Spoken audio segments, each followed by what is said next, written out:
Chers amis de KTO, bonjour et bienvenue si vous nous rejoignez pour suivre en direct depuis la salle Paul VI, notre rendez-vous du mercredi avec le Saint-Père pour l'audience générale. Saint-Père qui vient d'arriver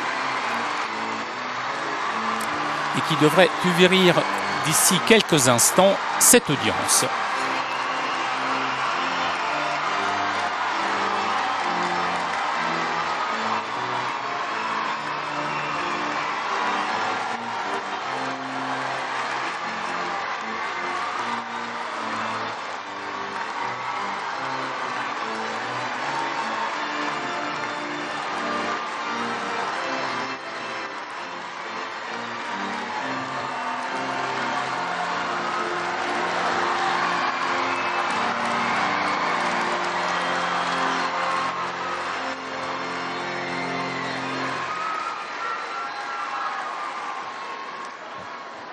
Il Santo Padre dà ora inizio all'udienza generale. Le Saint-Père ouvre cette audience qui sera introduite par le signe de la croix et la salutation liturgique.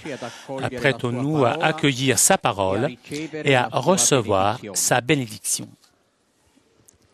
In nomine Patris et Filii et Spiritus Sancti. Amen. Pax vobis. E cum spiritu tuo.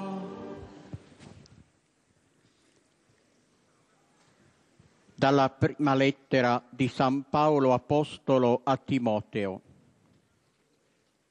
Tu, uomo di Dio, tendi invece alla giustizia, alla pietà, alla fede, alla carità, alla pazienza, alla mitezza. Combatti la buona battaglia della fede. Cerca di raggiungere la vita eterna, alla quale sei stato chiamato e per la quale hai fatto la tua bella professione di fede davanti a molti testimoni. Parola di Dio.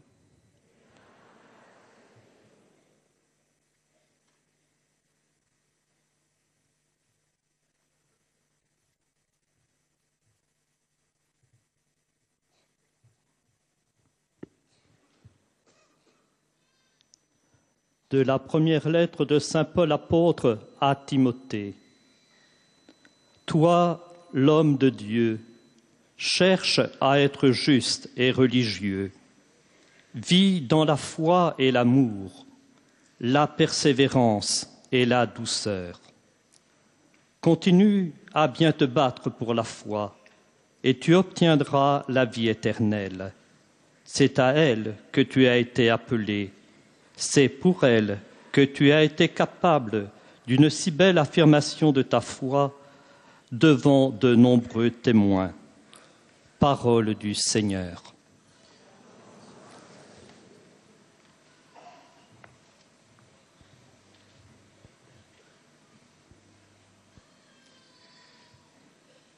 A reading from the first letter of St. Paul to Timothy.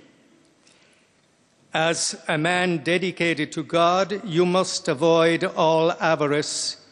You must aim to be saintly and religious, filled with faith and love, patient and gentle.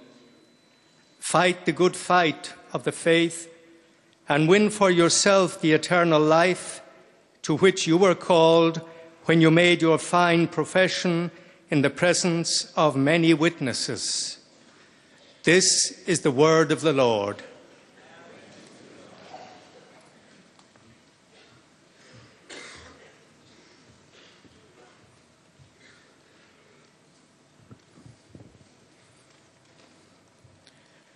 Lesung aus dem ersten Brief des Apostels Paulus an Timotheus. Du aber, ein Mann Gottes, flieh vor all dem. Strebe unermüdlich nach Gerechtigkeit, Frömmigkeit, Glauben, Liebe, Standhaftigkeit und Sanftmut. Kämpfe den guten Kampf des Glaubens, ergreife das ewige Leben, zu dem du berufen worden bist, und für das du vor vielen Zeugen das gute Bekenntnis abgelegt hast. Wort des lebendigen Gottes.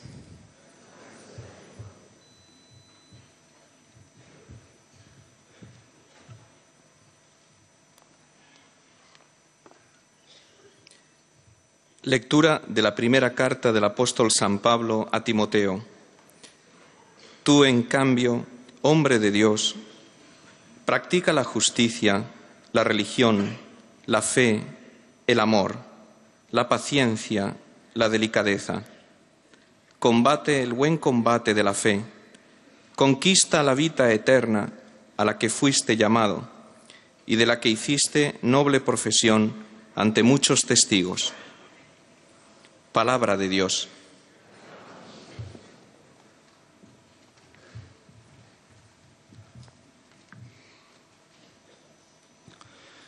Czytanie z pierwszego listu świętego Pawła Apostoła do Tymoteusza.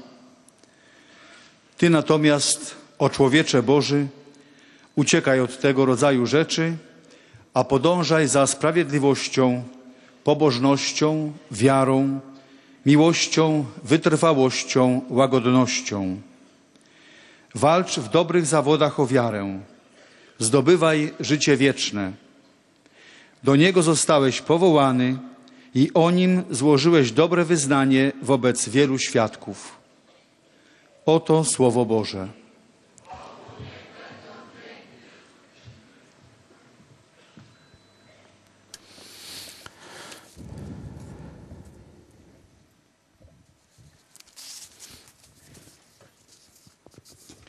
Cari fratelli e sorelle, après 20 catéchèses dédiées à l'apôtre Paul, je voudrais reprendre aujourd'hui la présentation des grands écrivains de l'Église d'Orient et d'Occident du Moyen-Âge. Et je propose aujourd'hui la figure de Jean Climaque, mot qui vient du grec Climakos, climax, qui veut dire échelle.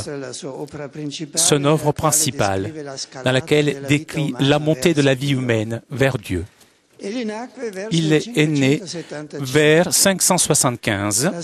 Sa vie se développa donc dans les années où Byzance, capitale de l'Empire romain d'Orient, connut la plus grande crise de son histoire. Le tableau géographique changea et les invasions barbares firent écrouler toutes ces structures. Seulement l'Église continua de rester debout et continua à accomplir son action missionnaire et socioculturelle, surtout grâce au réseau des monastères où travaillaient des grandes personnalités religieuses, comme celle justement de Jean Climaque. Parmi les montagnes du Sinaï où Moïse rencontra Dieu et Élie en entendit la voix, Jean vécut et raconta ses expériences spirituelles. Nous avons des nouvelles de lui grâce à une brève vie écrite par le moine Daniele di Raito. À 16 ans, Jean, devenu moine sur le mont Sinaï, devint disciple de l'abbé Martirio, appelé le sage. À 20 ans, il choisit de vivre en ermite dans une grotte au pied de la montagne, en localité de Tola, à 8 kilomètres du monastère de Sainte Catherine. Mais la solitude ne l'empêcha pas de rencontrer des personnes qui étaient à la recherche d'une direction spirituelle et aussi de rendre visite à quelques monastères auprès d'Alexandrie. Sa vie en ermite, en effet, n'était pas une fuite du monde. Bien au contraire, cette vie en ermite devint un amour ardent pour les autres et pour Dieu. Après 40 ans de vie en ermite, vécu en amour pour Dieu et vers son prochain, période pendant laquelle il pleura, il pria, il lutta contre les démons, il fut nommé higoumène du grand monastère du Sinaï et retourna ainsi à la vie cénobitique. Mais quelques années avant de sa mort, il eut envie de revenir à la vie d'ermite et passa à son frère moine du même monastère la guide de la communauté. Il mourut à l'année 650. La vie de Jean se développa entre deux montagnes, le Sinaï et le Tabor, et vraiment l'on peut dire que de lui s'est irradiée la lumière vue de Moïse sur le Sinaï et contemplée par les 3 apôtres sur le Tabor. Il devint célèbre pour son œuvre Climax, l'échelle, qualifiée en Occident comme échelle du paradis. Il a écrit son œuvre sur la demande de higoumène qui est proche du monastère de Raito près du Sinaï. L'échelle est un traité complet de vie spirituelle où Jean décrit le chemin du moine, du renoncement au monde jusqu'à la perfection de l'amour. C'est un chemin, d'après ce livre, se développe grâce à 30 marches, et chaque marche est liée à la marche suivante. Ce chemin peut être résumé en 3 parties. La première s'exprime dans la rupture avec le monde, dans le but de retourner à l'état d'enfance évangélique. Essentiel, donc, ce n'est pas rupture, mais essayer de comprendre ce que Jésus a dit, revenir à la véritable enfance, redevenir enfant, donc. Et c'est comme ça qu'il dit Jean. Un bon fondement est celui formé par 3 bases et 3 piliers. L'innocence, le jeûne et la chasteté. Tous les nouveau-nés dans le Christ commencent par ces choses-là, en prenant exemple de ceux qui sont des nouveau-nés physiquement. Le détachement volontaire des personnes et des lieux chers permet à l'âme de rentrer en communion plus profonde avec Dieu. Ce renoncement débouche dans l'obéissance, qui est un chemin d'humilité grâce aux humiliations de la part des frères qui ne manqueront jamais. Jean dit, heureux celui qui a meurtri sa propre volonté jusqu'au bout et qui a confié le soin de sa propre personne en son maître dans le Seigneur. Il sera en effet placé à la droite du crucifié. La première phase, l'enfance spirituelle. La deuxième phase du chemin est constituée par le combat spirituel contre les passions. Chaque marche de cette échelle est reliée avec une passion principale qui est définie, diagnostiquée, avec l'indication de la thérapie et la proposition de la vertu correspondante. L'ensemble de cette marche constitue sans doute le traité le plus important de stratégie spirituelle que nous possédons. La lutte contre les passions, cependant, devient positive. Elle n'est pas négative. Donc, grâce à l'image du feu du Saint-Esprit. Jean dit ainsi, tous ceux qui commencent cette belle lutte, dure, difficile, sachent qui sont venus se jeter dans un feu. Et si vraiment ils désirent que le feu immatériel habite en eux, le feu du Saint-Esprit est le feu de l'amour et de la vérité. Seulement la force du Saint-Esprit peut assurer la victoire. Il est important que les passions, d'après Jean, ne sont pas mauvaises en elles, mais c'est l'usage mauvais qu'en fait l'homme. S'ils sont purifiés, bien au contraire, ouvrent à l'homme le chemin vers Dieu avec des énergies unifiées par la chaise et la grâce. Et c'est elles ont reçu par le Créateur un ordre et un début, la limite de la vertu est sans fin. Deuxième phase, la lutte contre les passions pour se transformer à la positivité qui a voulu le Créateur. La dernière phase du chemin est la perfection chrétienne qui se développe dans les dernières 7 marches de cette échelle. Ce sont les stades les plus élevés de la vie spirituelle qui ont été expérimentés par les hésicastes, les solitaires, mais qui sont accessibles aussi aux cénobites les plus fervents.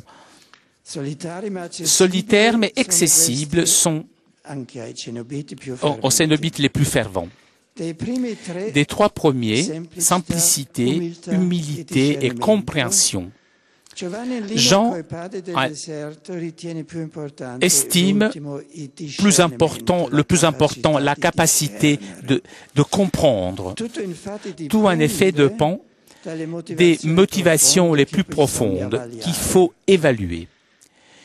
Et si on rentre dans le vif de la personne, il s'agit de réveiller dans l'érémite, chez le chrétien, la sensibilité spirituelle et le sens du cœur.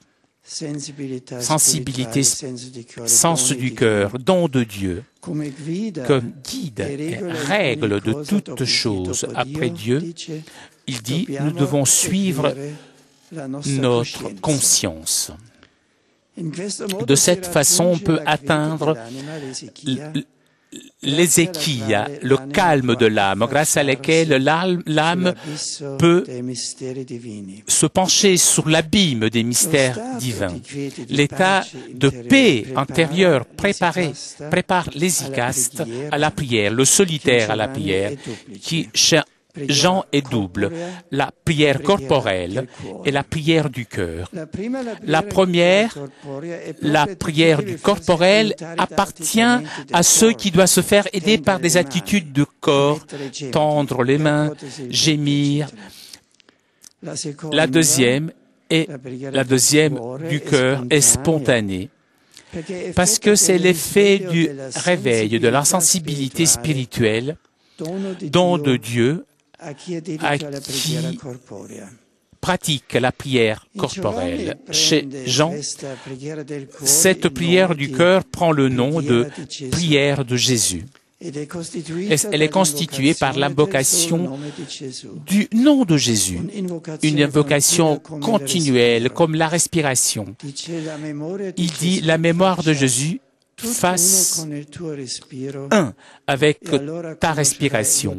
Et alors tu connaîtrais l'utilité de l'ézéchia, de la paix intérieure. Finalement, cette prière devient simple. La dernière marche de cette échelle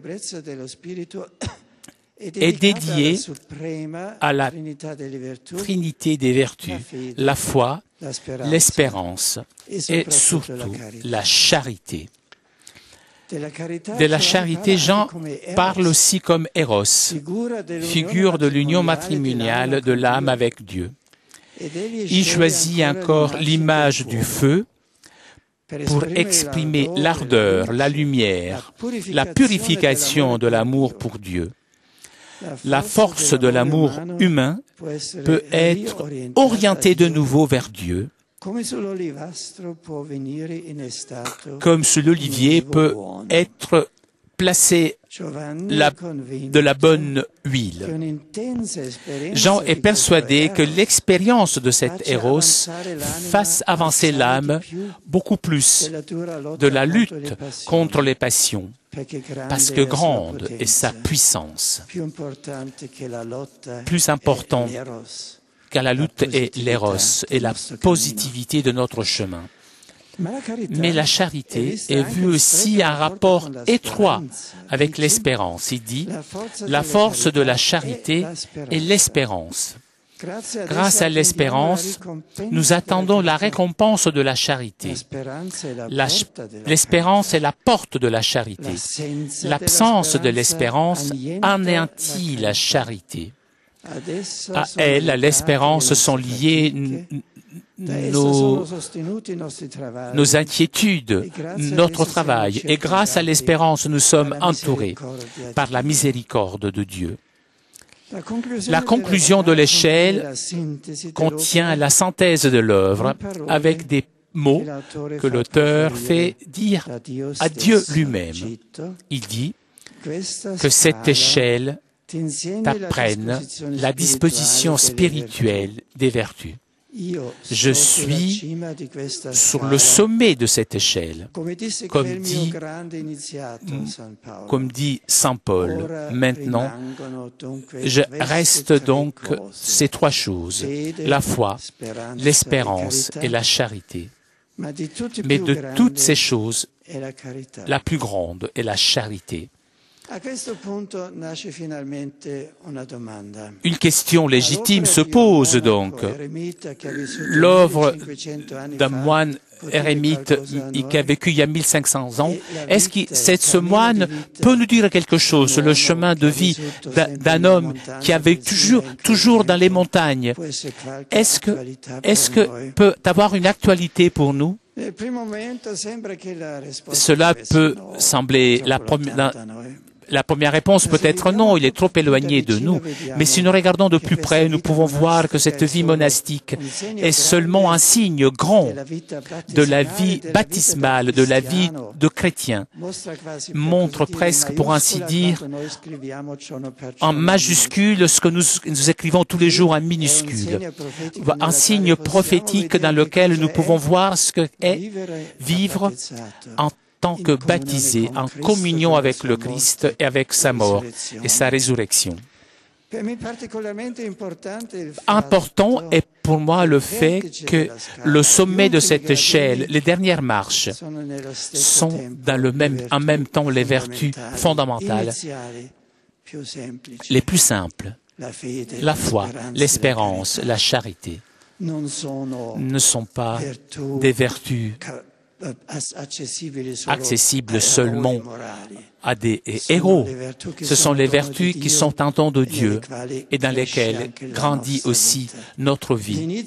Le début est aussi la fin, le point de départ et le point d'arrivée.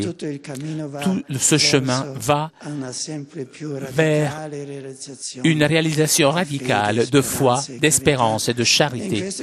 Et dans ces vertus, toute la montée, l'escalade est présente, fondamentale, la foi. Parce que foi veut dire que je renonce à mon arrogance. Moi-même, je dois juger. Je ne peux pas me fier aux autres. Il est nécessaire, ce chemin est nécessaire, ce chemin vers l'humilité, l'enfance spirituelle, dépasser mon arrogance. Je suis meilleur à cette époque du XXe siècle que ces gens des Écritures. Rentrer avec humilité dans cet espace de la foi et ainsi nous pouvons rentrer dans l'immensité du monde universel, du monde de Dieu. Et notre âme grandit et grandit la sensibilité du cœur.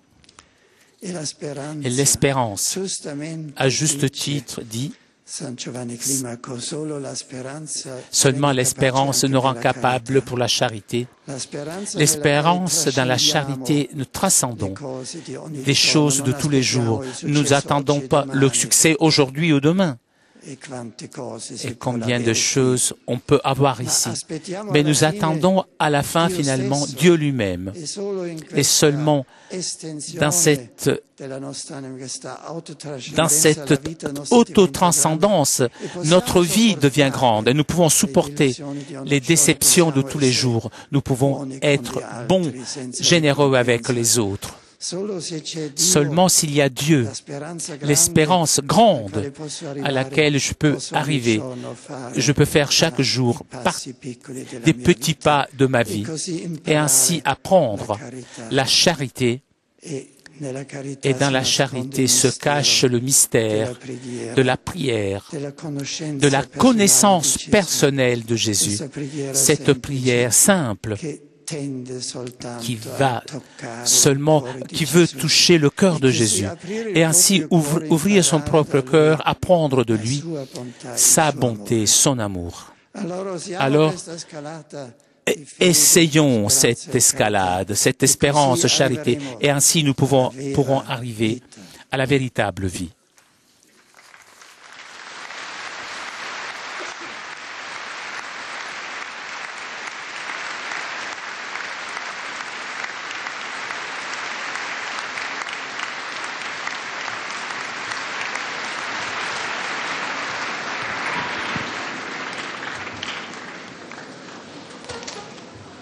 Très Saint-Père, les pèlerins de langue française sont heureux de vous exprimer leurs sentiments respectueux et leur filial attachement. Ils vous assurent de leur prière pour votre personne et pour votre ministère de successeur de Pierre. Parmi les groupes venus aujourd'hui, avec les pèlerins individuels ou les familles, sont présents notamment de France, une délégation de consuls avec son éminence le cardinal Philippe Barbarin, archevêque de Lyon. Un groupe de l'archidiocèse de Lyon. Un groupe de la paroisse Saint-Clair de Brignais. Un groupe des paroisses du Haut-Anjou-Segréen. Collège Notre-Dame de France de Paris. Collège Fénelon-Sainte-Marie de Paris.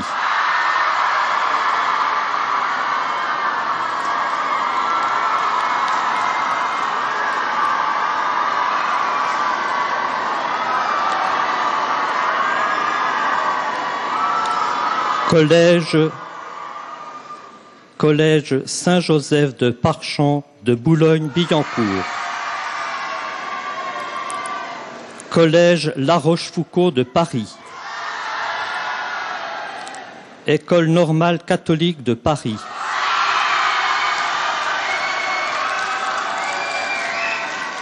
École Saint-Thomas de Pontcallec.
École Sainte-Catherine de Nantes.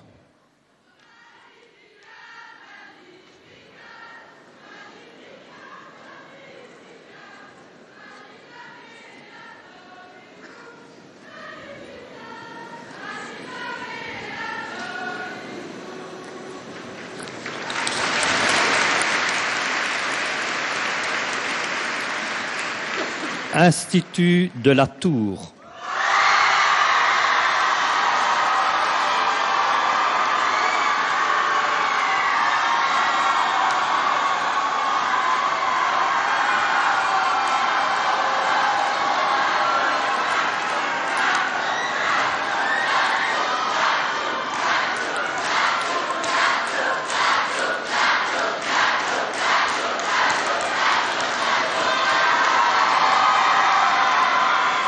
Aumônerie de Lagneux.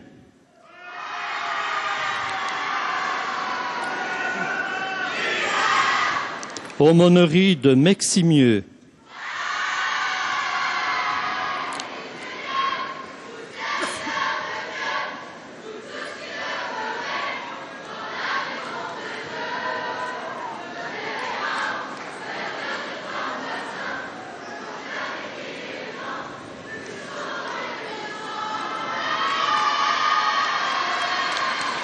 Communauté de l'Arche l'Olivier de Rennes. Groupe Gerson.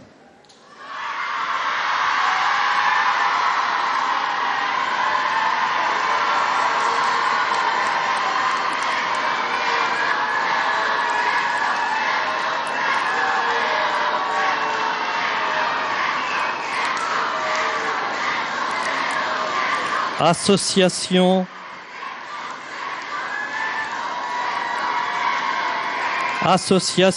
Saint-Étienne de Châteauneuf.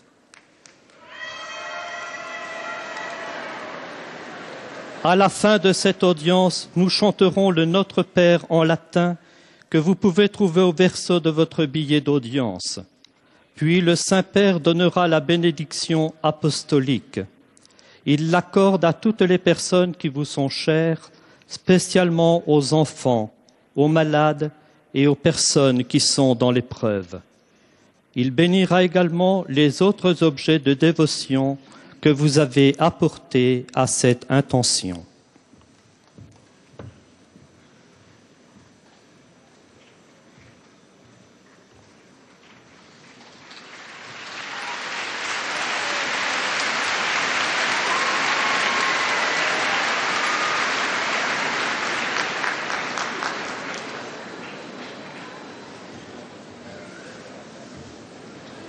Chers frères et sœurs, après un cycle de catéchèse sur Saint Paul, je reviens à la présentation des grands auteurs spirituels du Moyen-Âge en évoquant ce matin pour vous la figure de Saint Jean Climac. Né autour 575, il devient à 16 ans moine sur le mont Sinaï, où il partagera son existence entre vie érémitique et vie cénobitique jusqu'à sa mort en 650. À la demande de l'higoumène d'un monastère voisin, il composa l'Échelle sainte, l'ouvrage que fit sa renommée. Il y décrit pour les moines les différents degrés de l'ascension spirituelle qui, partant du renoncement au monde, atteint la charité qui en constitue la cime. Cette montée est marquée par 3 grandes étapes. D'abord, la prise de distance vis-à-vis des personnes et des lieux aimés, le jeûne et la chasteté préparent le moine à l'obéissance qui est l'école d'humilité. La deuxième phase est constituée par les combats spirituels contre les passions que l'ascèse et la grâce permettent de purifier pour les mobiliser en faveur de l'acquisition des vertus. Le dernier degré de cette progression est l'occasion pour Saint Jean de décrire les modalités par lesquelles l'âme peut entrer dans l'ézéchia, c'est-à-dire la paix de l'âme, prélude à la contemplation des mystères divins. La charité, dont l'espérance et la force d'action est le sommet de cette échelle où l'âme peut enfin s'unir à Dieu. Écrite il y a plusieurs siècles pour la vie monastique, cette échelle peut encore aujourd'hui orienter tous les baptisés pour les conduire à une participation plus profonde à la mort et à la résurrection de notre Seigneur. Je suis heureux de saluer les pèlerins francophones, notamment la délégation des consuls honoraires, accompagnée par son éminence le cardinal Philippe Barbarin, archevêque de Lyon, la communauté de l'Olivier de Rennes, qui fête cette année ses 20 ans d'existence, ainsi que tous les jeunes, en particulier ceux des collèges La Rochefoucauld et Fénelon Sainte-Marie de Paris. Merci à vous. Et bon pèlerinage à tous.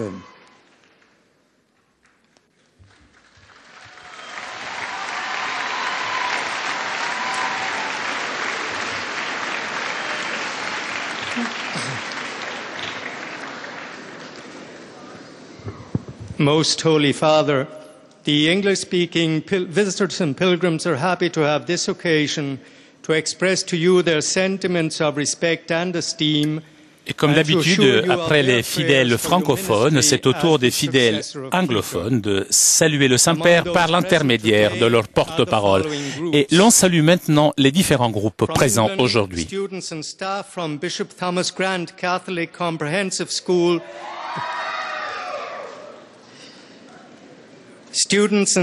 from St. Benedict's Catholic School, Bury St. Edmunds. From Ireland, religious sisters and directors of the Bon Secours congregation.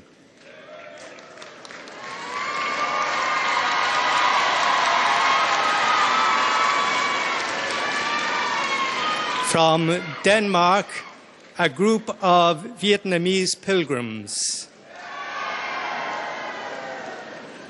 From Japan, Catholic and Buddhist pilgrims from the Diocese of Takamatsu, led by Bishop Francis Mizobe Osamu.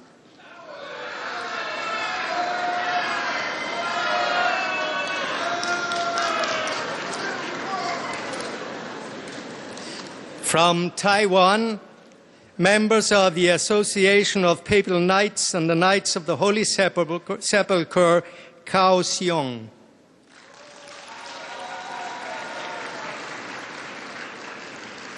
From the United States of America, pilgrims from the Diocese of Tucson, Arizona.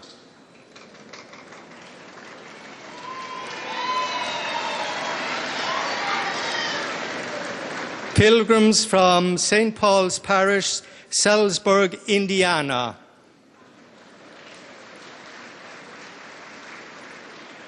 Pilgrims from St. Patrick's Parish, Armonk, New York. Students and faculty from the Rome campus of the University of St. Thomas, St. Paul, Minnesota. At the end of the audience, His Holiness will lead us in singing the Our Father in Latin. The words can be found on the back of your ticket. He will then impart his apostolic blessing, which he willingly extends to the members of your families at home. His Holiness also intends to bless any religious articles you may have brought for this purpose, and in a special way, his blessing goes to your children and to your loved ones who are sick.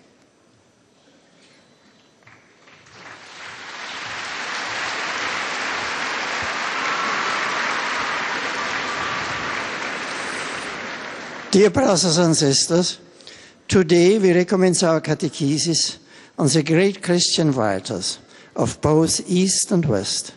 John Climacus, whose name means ladder, was born around 575 and wrote an outstanding tract near Mount Sinai on the spiritual journey leading from renunciation of the world to perfection in love. The journey takes place in 3 stages. The first involves detachment from worldly goods in order to return to a state of gospel innocence and enter into a deeper communion with God. In the second phase, the soul engages in a spiritual battle with the passions by cultivating virtues corresponding to each. When purified, these passions can show us the way to God through self-denial and grace. In third phase, John emphasizes the importance of discernment. We must examine every aspect of our behavior in order to ascertain our deepest motivations and reawaken a sense of the heart.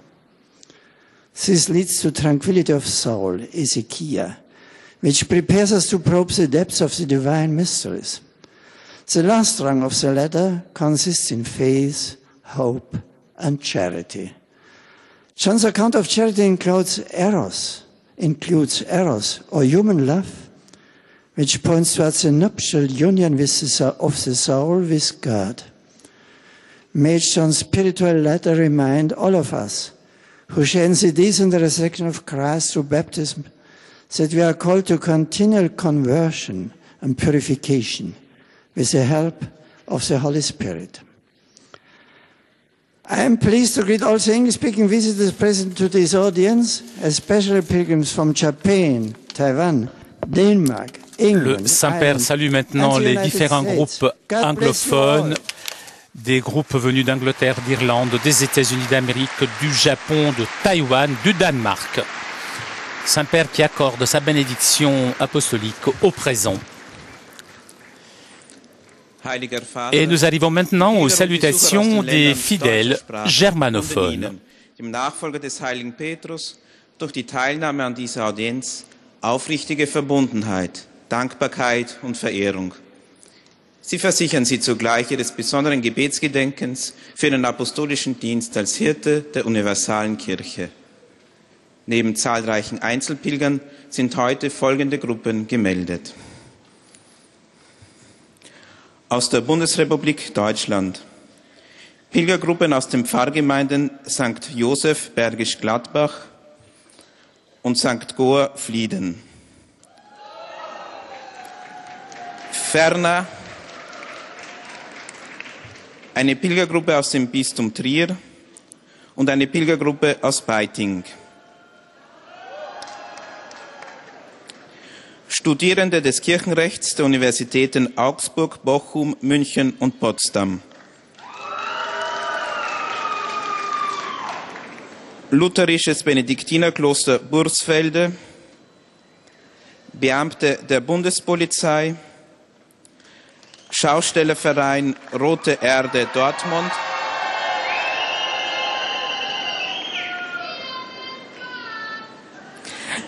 Damenkegelclub aus Hörnum, Mädchengymnasium St. Gertrudis Ellwangen und die St. Joseph Schule Trier. Aus der Republik Österreich sind heute zugegen Dechanten aus der Diözese Graz-Seckau und Journalisten in Begleitung von Bischof Dr. Egon Capellari.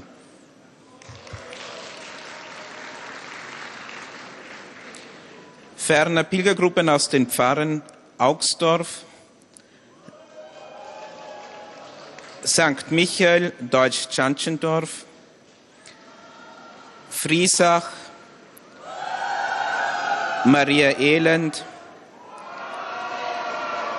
und St. Nikolaus Oberhofen, sowie Pilgergruppen aus Althofen, Imsterberg, Steinberg-Dörfl und Oberleusdorf und Vils,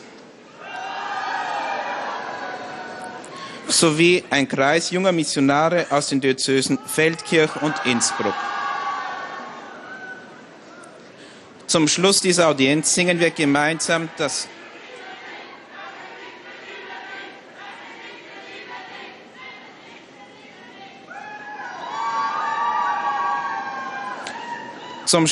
Audienz singen wir gemeinsam das Vaterunser in lateinischer Sprache. Der Text befindet sich auf der Rückseite der Einlasskarten. Danach wird der Heilige Vater allen Anwesenden den apostolischen Segen erteilen. Gerne schließt er darin ihre Angehörigen ein, besonders die Kranken und die Kinder. Zugleich segnet er auch die Rosenkränze und die übrigen Andachtsgegenstände, die sie dafür mitgebracht haben.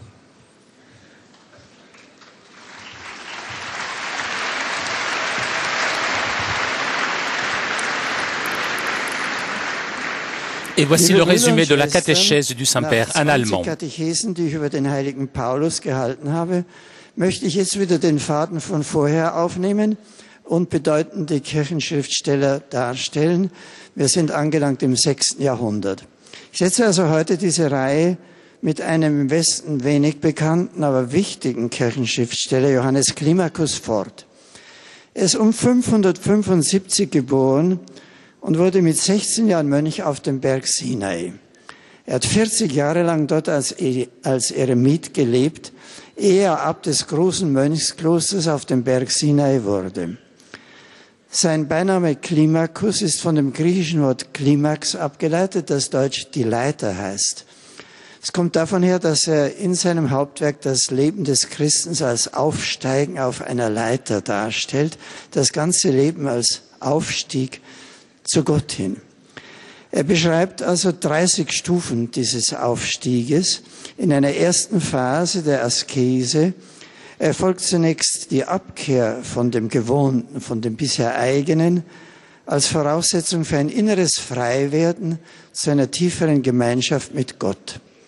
Zweite Stufe, der geistliche Kampf gegen die Leidenschaften, aber dabei ist ihm wichtig, Leidenschaften sind nicht schlecht, der Mensch braucht sie. Sie sind ihm von Gott gegeben, sie müssen nur auf die rechte Spur geführt und gereinigt werden, damit sie ihm Kräfte des Guten werden. Und darum geht es, um diese innere Umformung, sodass die Leidenschaften, die uns sind, Leidenschaften für Gott, für die Liebe, für den Menschen werden.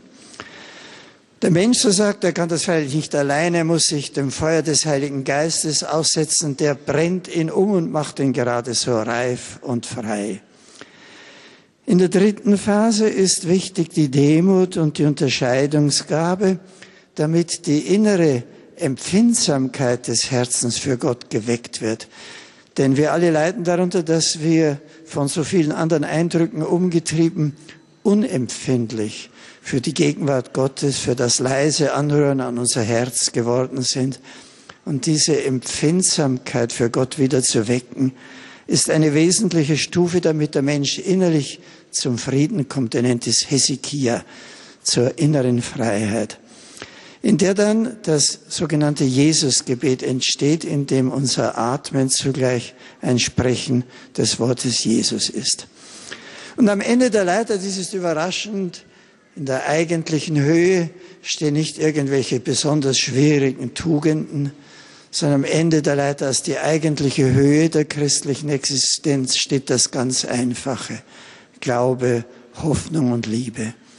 Am Anfang können wir und brauchen wir am Ende zu nichts Größerem zu kommen, als Glaubende zu werden, die dem Herrn vertrauen, als Hoffende zu werden, die über die Dinge dieser Welt hinausschauen und so Liebende zu werden, die auch in Misskennung der Liebe treu bleiben.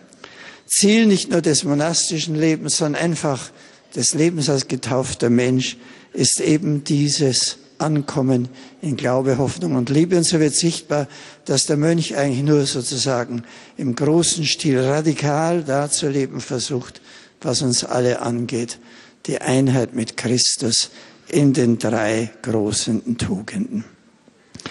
Gern heiße ich alle Besucher deutscher Sprache willkommen. Besonders grüße ich die Dechanten aus der Diözese Graz-Seckau mit Bischof Capellari und die Saint-Père qui Journalisten salue und les die fidèles Journalisten, die er mitgebracht germanophones. hat, sowie die Studierenden des Kirchenrechts der Universitäten Augsburg, Bochum, München und Potsdam. Des Das Bild der Leiter der journalistes Tugend, wie es der accompagnés heilige par Johannes Monseigneur Climacus Capellari, beschreibt, soll uns ainsi helfen, que des den étudiants. Aufstieg zu wagen und Menschen zu sein, die auf der Höhe leben, auf der Höhe sind. Nicht auf der Höhe der Zeit, sondern mehr auf der Höhe Gottes. Dazu möge uns der Herr seine Gnade schenken.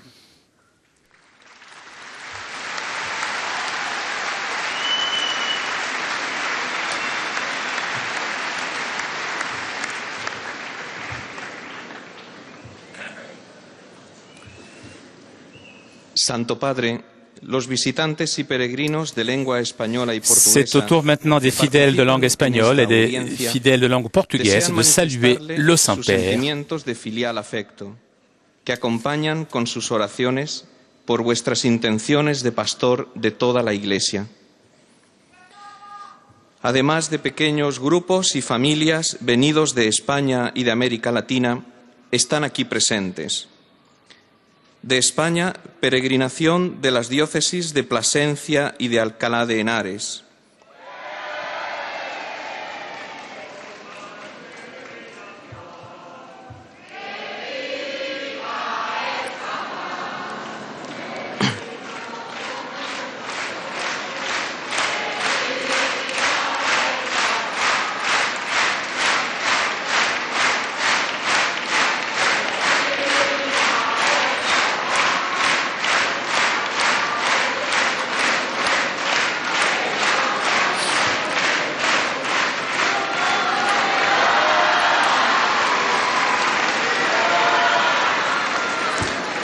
Hermandad de Nuestra Señora del Rocío de Almonte.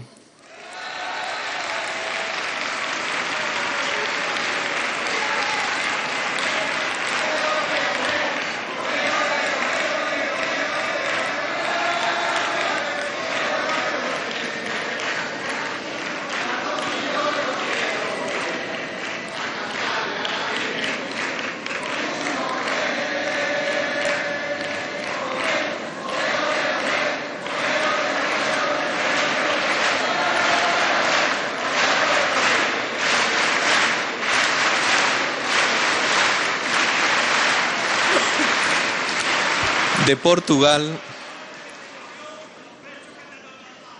Parroquia de San Martiño del Ordelo de Ouro.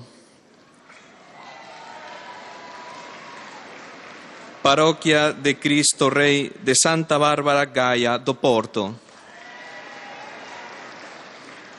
Parroquia de Santa Eulalia de Águeda, Aveiro.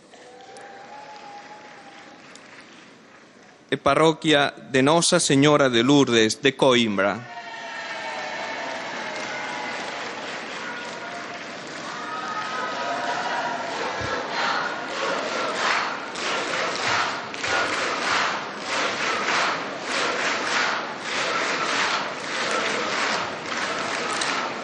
Al final de la audiencia se cantará el Padre Nuestro en latín, cuyo texto se encuentra en el billete que tienen en sus manos. Después, el Santo Padre impartirá a todos los presentes la bendición apostólica, que extiende complacido a sus familiares, especialmente a los niños, a los enfermos y a cuantos sufren. Bendice también los rosarios y objetos de devoción que los peregrinos llevan consigo.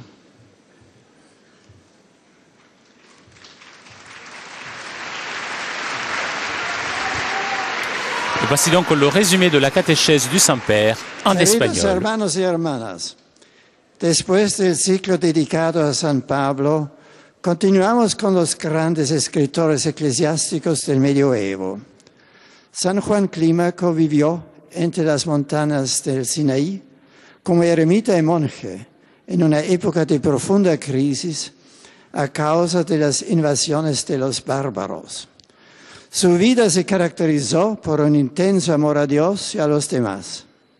Escribió un tratado de vida espiritual, La Escala del Paraíso, en la que describe el camino que debe recorrer el monje desde la renuncia al mundo hasta la perfección del amor.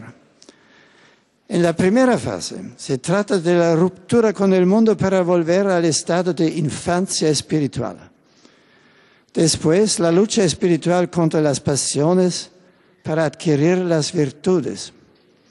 En la última etapa de la perfección cristiana, el alma, una vez alcanzado el estado de quietud, se prepara para la plegaria del cuerpo y del corazón.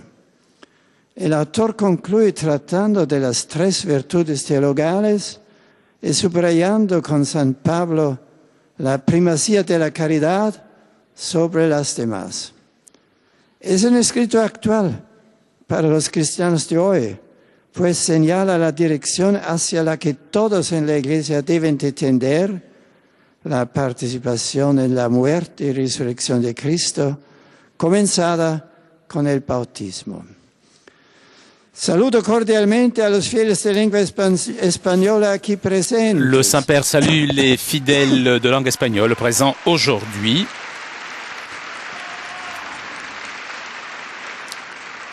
En particular a los peregrinos de las diócesis de Plasencia y Alcalá de Henares, Saint-Père qui salue tout particulièrement les fidèles venus du diocèse de Plasencia, accompagnés de Monseigneur Amedeo Rodriguez, évêque de Plasencia. a la Hermandad de Nuestra Señora de Rocío de Almonte,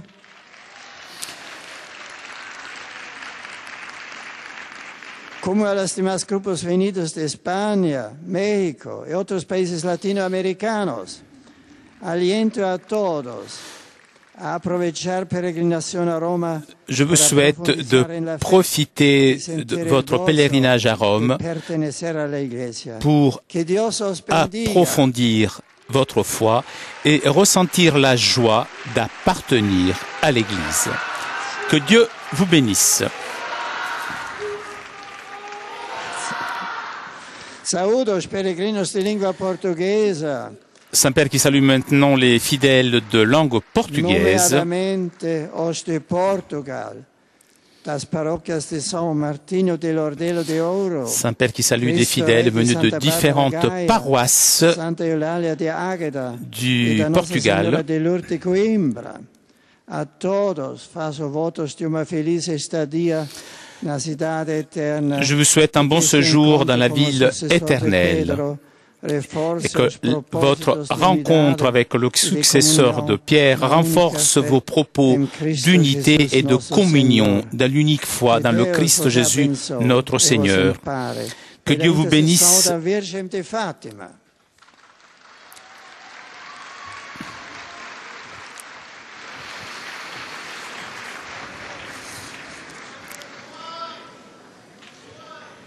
Ojcze Święty, pielgrzymi z Polski i z innych Et krajów nous arrivons maintenant aux salutations des fidèles polonais. Najserdeczniejsze wyrazy czci i oddania oraz zapewnić o swojej gorącej modlitwie we wszystkich intencjach związanych z apostolską posługą następcy Piotra. Wśród pielgrzymów są dziś obecni nauczyciele i pracownicy szkół imienia rodziny Ulmów, sług Bożych z Markowej w archidiecezji przemyskiej. Parafia Świętej Trójcy z Zimnowodzia.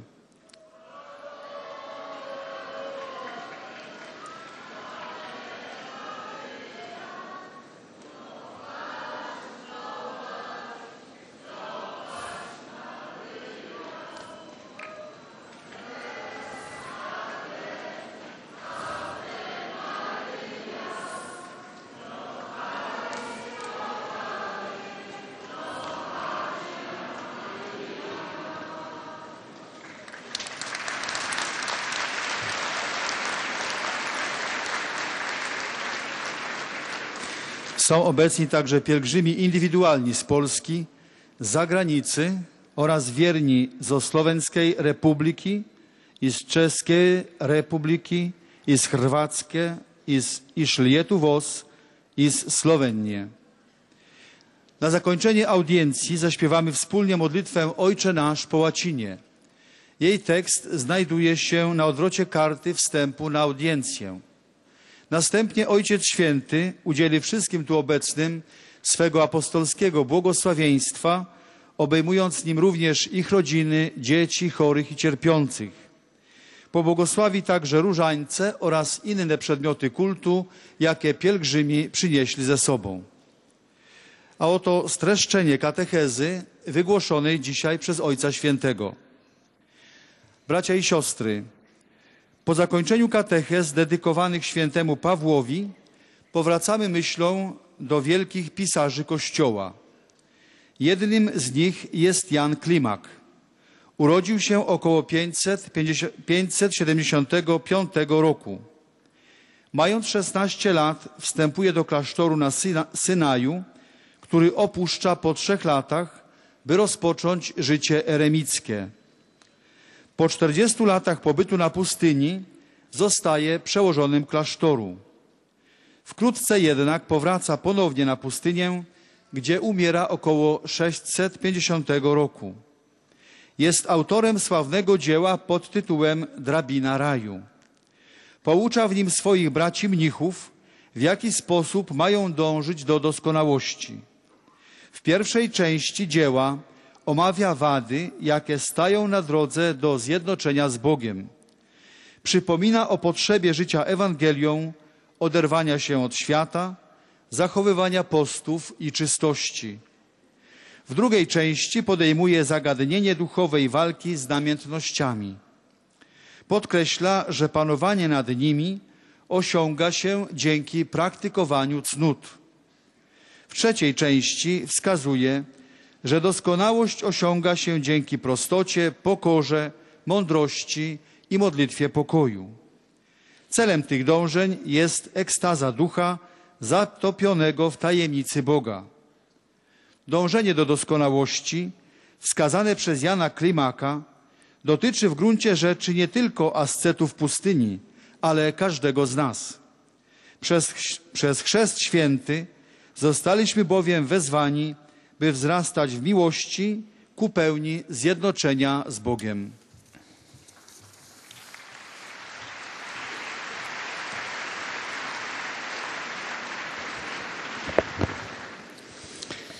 Witam serdecznie pielgrzymów polskich. Je salue cordialement les pèlerins polonais. Dzisiaj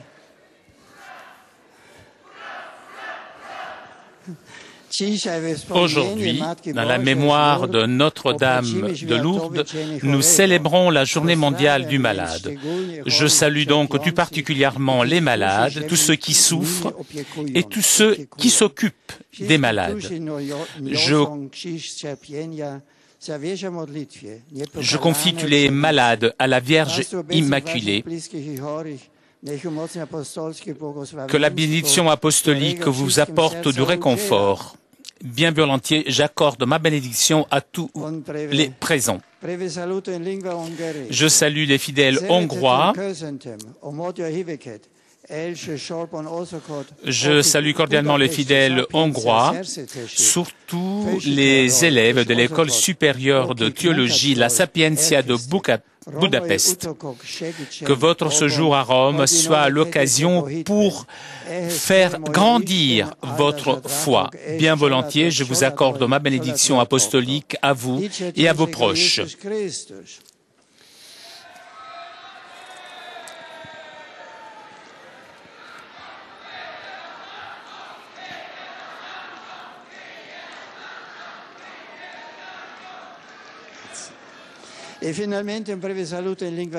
Des salutations en tchèque.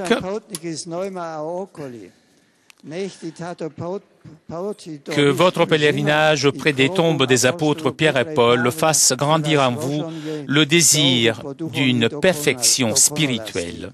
Bien volontiers, je vous bénis.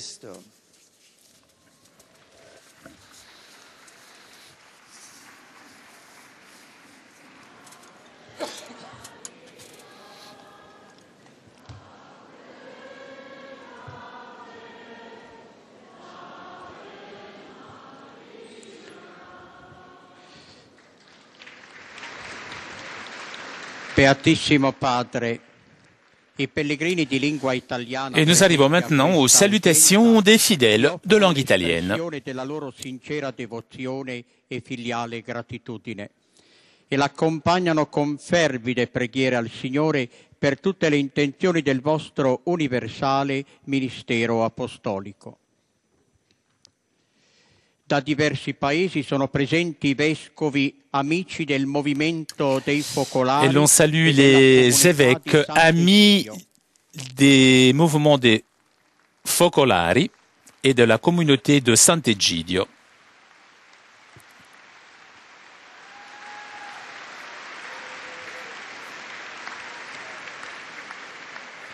Suore pie discepole del Divin Maestro. Des religieuses du Divin Maître.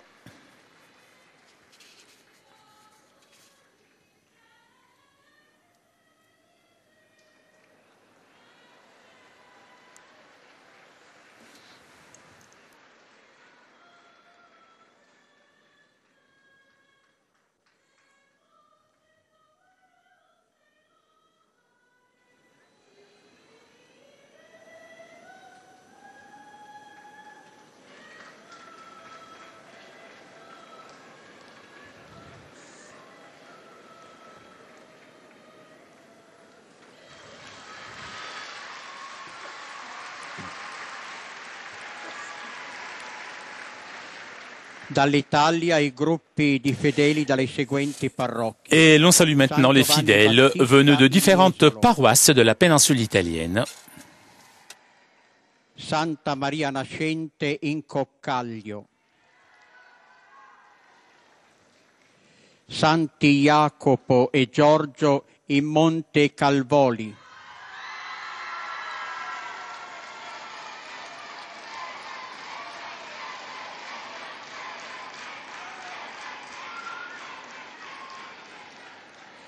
Santa Sabina, Santi Severo e Agata in San Mariano in Corciano, di Chiongiana, di Fontana e di Olmo in Perugia.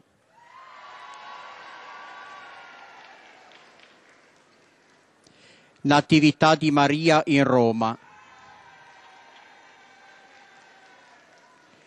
Santissimo Salvatore, Santa Maria in Trivio in Velletri. San Giovanni Battista in Sant'Angelo in Teodice. Santa Maria Assunta in Rocca d'Aspide.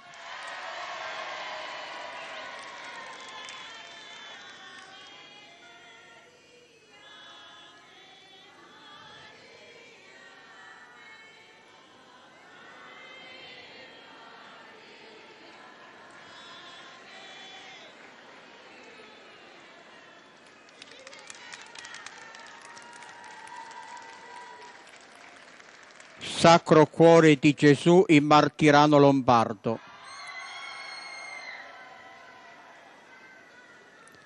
Associazione e Comunità Madre della Consolazione di Casoria. Associazione Un Angelo tra le Nuvole di Tuscania.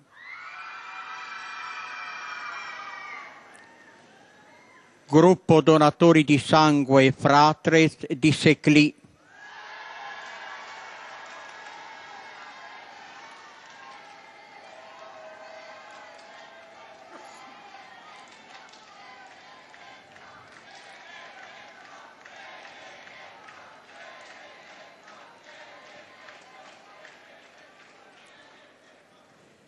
Gruppo di volontariato vincenziano di Ugento Santa Maria di Leuca di Lecce. Croce Rossa Italiana di Ostuni.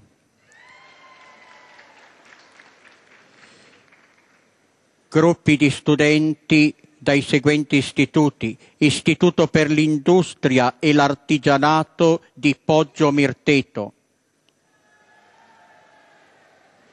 Istituto Cerboni di Portoferraio,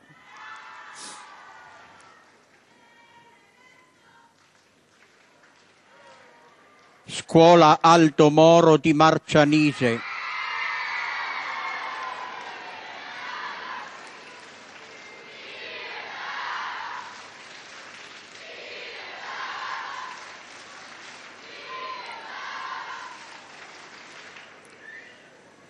Scuola Oreste Giorgi di Valmontone,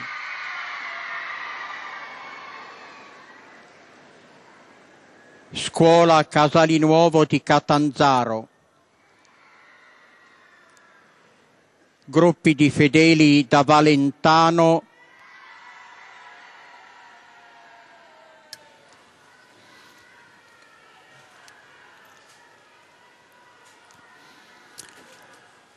Après avoir salué des étudiants venus de différentes écoles de la péninsule italienne, on salue maintenant des groupes de fidèles venus du sud de l'Italie, tout particulièrement de l'île de Procida, juste en face de Naples. Et da Colle San Magno. Coppie di sposi novelli. Et comme d'habitude, on salue un dernier, les jeunes mariés. Et l'on rappelle qu'à la fin de cette audience, on chantera ensemble le Notre Père en latin.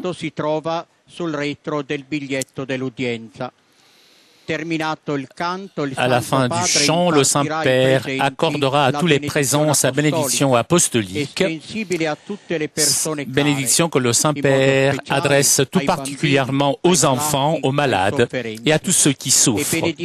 Saint-Père qui bénira aussi les chapelets et les objets de dévotion que les fidèles auront apportés avec eux.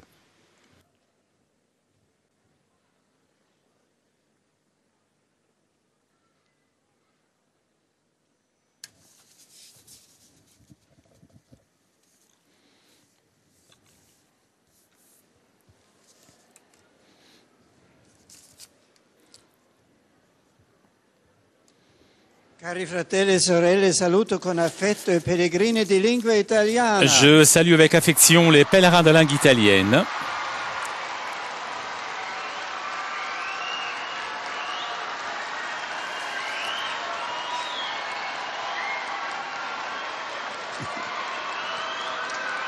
Grazie.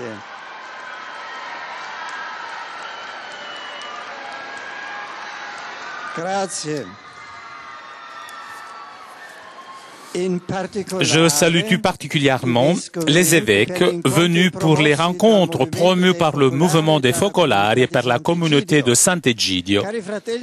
Chers frères dans l'épiscopat, je suis heureux de cette opportunité qui vous est offerte pour confronter expériences ecclésiales de différentes régions du monde.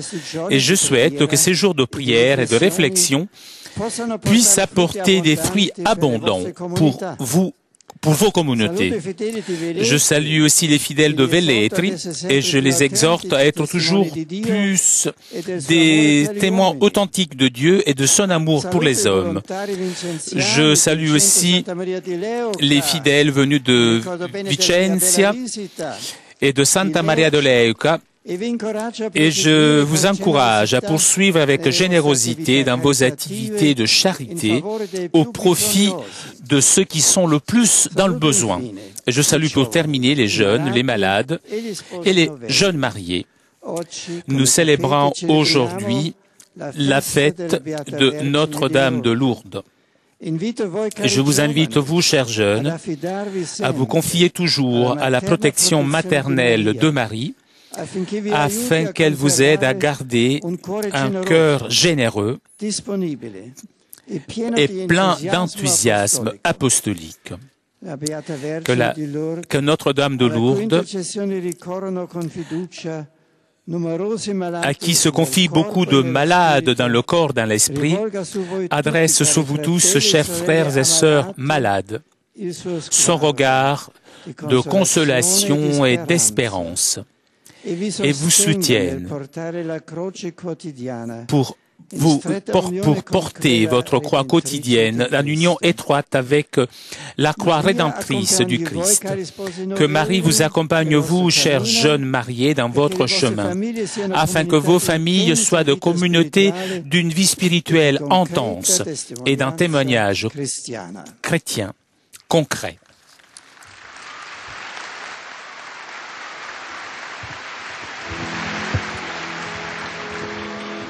Pater noster, qui es in celis, sanctificetur nomen tuum, adveniat regnum tuum, fiat voluntas tua, sicut in cielo et in terra.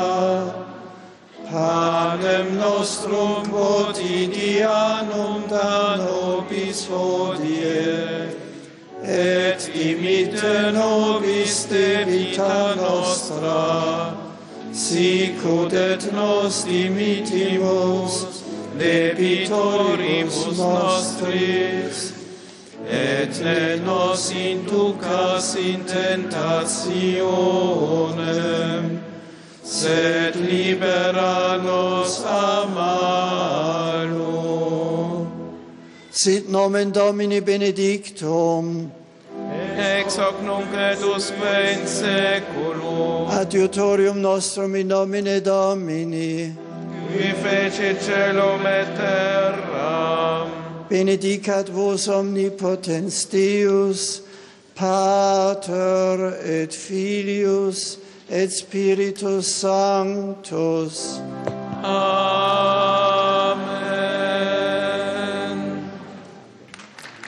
Chers amis de KTO, nous arrivons à la conclusion de notre liaison avec Rome. Avant de vous quitter, je voudrais remercier CTV Telepace pour ces images, ainsi que Cédric Besson et Thomas Choteau qui étaient aujourd'hui à la technique, alors que vous voyez le Saint-Père saluer les évêques, notamment Monseigneur Barbarin. Les évêques qui, comme vous avez entendu, sont venus pour une rencontre organisée par la communauté de Sant'Egidio, le mouvement des Focolari. Prochain rendez-vous avec le Saint-Père dimanche prochain pour l'audience générale. En attendant, je vous souhaite une très bonne semaine et à vous Paris pour la suite des émissions sur KTO.